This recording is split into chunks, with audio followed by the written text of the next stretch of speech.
Стихия, обрушившаяся на Абхазию с 8 по 10 июля, нанесла существенный урон жителям села Амжукха. Размыла дороги и мосты, из-за чего порядка 20 семей были заблокированы в своих домовладениях. Также был выведен из строя местный трансформатор. Все это время село оставалось без энергоснабжения. Однако население не оставили без внимания. Люди были обеспечены питьевой водой и продуктами первой необходимости. Кроме того, в сжатые сроки специалисты Черноморэнерго доставили и установили новый трансформатор. Электричество было подано в дома. В основном дома не пострадали. Вот 2 дома, из-под дома ушла земля. Я главе администрации это в курс поставил. Потом еще в письменной форме обратимся.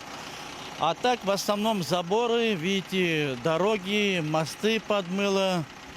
Ну, по ходу возможностей, по возможности сегодня пока решаем вопрос временно, чтобы были дороги открыты. А уже потом будем делать это все капитально, привести в порядок, как было раньше. Вот видите, техника работает. Вот эта техника наша, сельская. Другую мы наняли с берега, вы видели, там тоже район помог. Вообще спасибо всем МЧСникам, все приехали. Очень внимательно вот нам помогают. Сроки какие? Сегодня мы открываем дороги, где люди заблокированы. Еще в верхней зоне есть у меня в 2 местах. По 10 дворов заблокированы. Мы сейчас технику туда поднимем, а потом уже будем заниматься конкретно, капитально восстанавливать все дороги. А пока такой вопрос стоит у нас: открыть заблокированные места, вот где люди заблокированные. На данное время ситуация: 237 населения Амжукха, размыты 3 моста, пострадали частный сектор.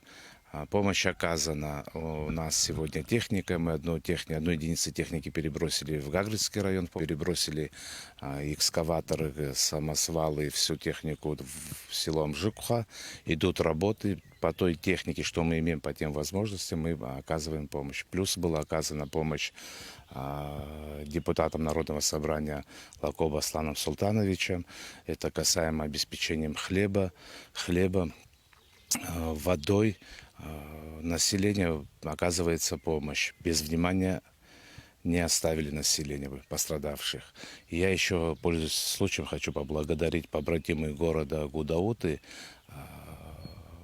Золотникова Николая Владимировича, которые откликнулись на эту беду и открыли марафон у себя по сбору денег.